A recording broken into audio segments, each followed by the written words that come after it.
राजधानी दिल्ली में आयोजित इंडिया गठबंधन की चौथी बैठक के बाद बिहार में सियासी अटकलें तेज हो गई हैं। कहा जा रहा है कि राज्य में अगले कुछ दिनों में सियासी उथल-पुथल शुरू हो सकता है। दरअसल नीतीश कुमार जब दिल्ली से लौटे तो उसके बाद जेडीयू ने 29 दिसंबर को अपनी राष्ट्रीय कार्यकारिणी और राष्ट्रीय परिषद की बैठक एक साथ बुलाने का ऐलान कर दिया है। कहा जा रहा है कि बैठक में राजीव रंजन उर्फ ललन सिंह को जेडीयू पार्टी के राष्ट्रीय अध्यक्ष पद से हटा सकती है। बिहार के मुख्यमंत्री नीतीश कुमार, जिनके पास संगठन में फिलहाल कोई पद नहीं है, वह जेडीयू के राष्ट्रीय अध्यक्ष का पदभार संभाल सकते हैं।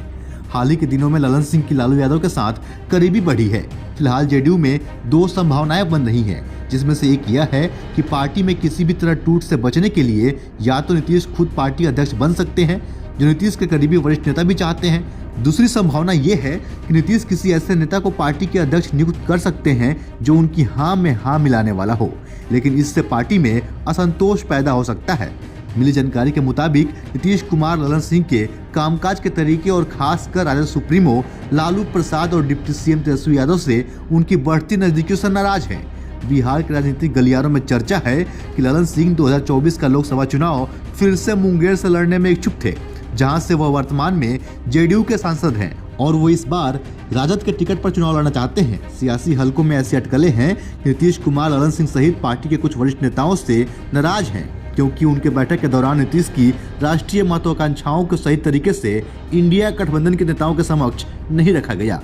जबकि पश्चिम बंगाल के सीएम ममता बनर्जी और दिल्ली के सीएम अरविंद केजरीवाल ने अप्रत्याशित रूप से कांग्रेस अध्यक्ष मल्लिकार्जुन खड़गे को ब्लॉक के संभावित पीएम चेहरे के रूप में घोषित किया है। तो कुछ नेताओं ने कथित तौर पर सोचा कि क्या वह नीतीश की संभावनाओं को खत्म करने की कोशिश कर रहे हैं। इस बात की प्रबल संभावना है कि 29 दिसंबर को जब जेडीयू की राष्ट्रीय कार्यकारिणी और राष्ट्रीय परिषद की बैठक होगी तो ललन सिंह शायद बाहर हो जाएंगे और नीतीश कुमार 2024 के लोकसभा चुनाव के लिए पार्टी अध्यक्ष का पद संभाल लेंगे। माना जा रहा है कि नीतीश कुमार के कुछ करीबी इस बात की सलाह दी है कि उन्हें खुद ही पार्टी अध्यक्ष का पदभार संभालना चाहिए, क्योंकि इससे पार्टी के भीतर किसी भी तरह की कलह से बचने में मदद मिलेगी। अगर नीतीश कुमार किसी और को पार्टी अध्यक्ष नियुक्त करते हैं तो इसमें जनता दल यूनाइटेड के सांसद रामनाथ ठाकुर का नाम सामने आ रहा है।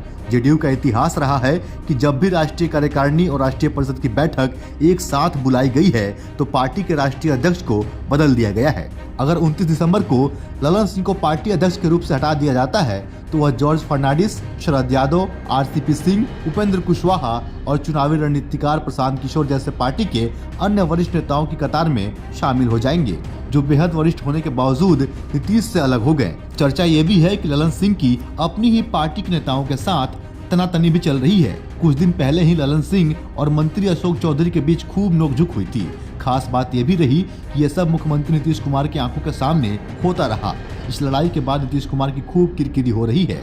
बिहार में अब इस लड़ाई की चर्चा जोर शोर से हो रही है। बाकी इस पे आपकी क्या राय है? आप अपने हिस्से का राय हमें कमेंट के जरिए अवश्य बताएं। फिलहाल के लिए इतना ही। ऐसे ही अन्य खबरों को देखने के लिए बने रहें सहारा समय के साथ। अगर आप हमें फेसबुक पर देख रहे हैं, पेज को लाइक करें, फॉलो करें। अगर आप हमें यूट्यूब पर देख रहे हैं, चैनल को सब्सक्राइब करें। बहुत बहुत धन्यवाद।